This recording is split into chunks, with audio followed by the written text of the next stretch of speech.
Okay, so here's my prepared slab. What I did was I pressed the buttons into the slab into the widest point. I had to paint on a layer of green soap.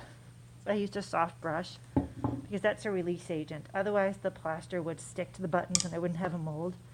Here's my pattern and my plaster I'm now going to pour. I hope I have enough.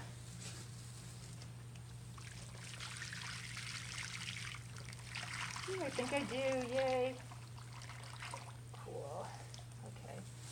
I have this box here because I really don't want any plaster in the studio. Now I'm gonna tap the table a couple times. Everything's probably rocking in the camera. But see how the air bubbles coming to the surface? That's where I want them. I want them on the surface of the slab, or the plaster slab, instead of against the buttons or against the clay. Little agitation. Let me just check that that's still on the camera. Okay, so now I'm actually done.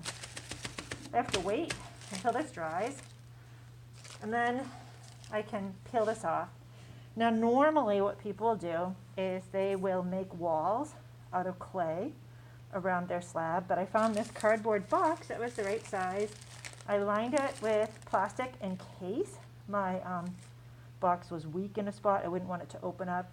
And then I put my slab in there, and then on top of that is my plaster.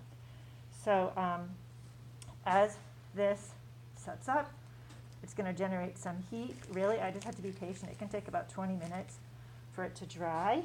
Sometimes I'll write my name. Oh, it's not setting up yet.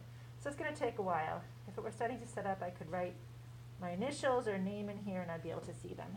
So that's it. That's the video. I'll make another one when I show you how to actually take this out and use it.